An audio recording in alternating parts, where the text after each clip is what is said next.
What happens when one of Britain's sharpest minds is handed a diagnosis that could slowly take everything away from him? For Paul Sinha, comedian, quiz champion, qualified doctor, and beloved star of ITV's The Chase, that question stopped being hypothetical back in 2019. And now, in a deeply moving appearance on Good Morning Britain, the man known to millions as the Sinner Man sat down to share the raw, honest, and at times extraordinary reality of living with Parkinson's disease. What he said left viewers at home reaching for the tissues and reaching for their phones. For anyone who might be new to the story, Paul Sinha has been one of the most recognizable faces on British television for well over a decade. Since joining The Chase in 2011 as its fourth chaser, he has built a reputation not just as a formidable quiz intellect, but as a warm and witty personality who brings real character to the ITV studio. Off-screen, he is an accomplished stand-up comedian with years of Edinburgh Fringe credits to his name, and before all of that, he trained and qualified as a GP.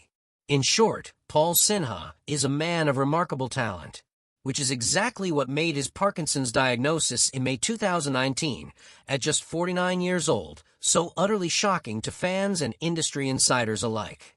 He had first noticed something wasn't right 2 years before his diagnosis, when he experienced a sudden-onset frozen right shoulder, an early and easily overlooked symptom of the progressive neurological condition.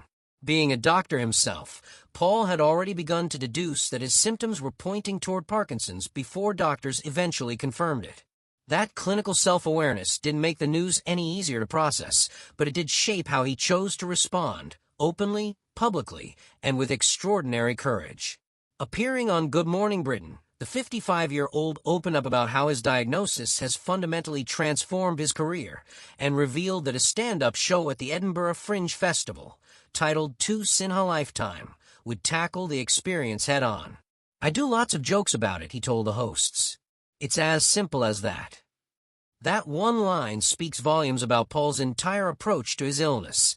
Not denial, not despair, but defiance dressed up in laughter.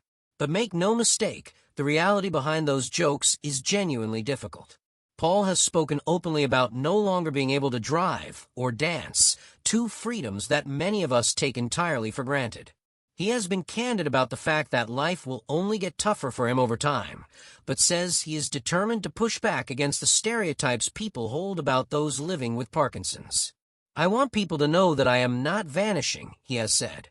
"I'm still fighting as hard as ever." Is the kind of quiet determination that is impossible not to admire. The response from the public and from the wider television community has been nothing short of overwhelming. Social media lit up following his Good Morning Britain appearance, with fans flooding comment sections and timelines with messages of admiration and solidarity. Many viewers noted that Paul's willingness to speak so honestly, particularly as someone with a full medical understanding of what lies ahead, makes his advocacy all the more powerful. He has made it his mission to use his public profile to raise awareness of Parkinson's and support those affected by it, turning deeply personal pain into a platform for genuine and lasting change. As for his future on The Chase, Paul has been refreshingly straightforward. He says he will continue for as long as the disease does not affect his ability to answer questions and perform on screen, but acknowledges with characteristic honesty that one day that moment will come, and he has no intention of being a burden on the show when it does. Is the kind of measured, dignified resolve that defines how he has handled this entire journey from the very beginning. What his Good Morning Britain appearance truly underscores is something far bigger than any single interview. Paul Sinha is using every platform available to him to change the conversation around Parkinson's disease, to show that a diagnosis is not an ending, that humor and strength can coexist with vulnerability, and that a life lived fully in the face of uncertainty is one of the most powerful things a human being can do. In a media landscape that often mistakes noise for meaning, moments like this one, a man sitting in a television studio, honest and unguarded, talking about the thing that frightens him most, are genuinely rare and genuinely important. Paul Sinha continues to inspire. Long may that continue. So there we have it. A story of courage, candor, and comedy from one of British television's most extraordinary talents. If Paul's words move you today, or if you have been following his journey for some time. We would love to hear what you think. Drop your thoughts in the comments section below. And if you have not already, please give this video a like and hit that subscribe button for more stories covering Good Morning Britain, British television, and the remarkable people who make it truly unforgettable. We will see you in the next one.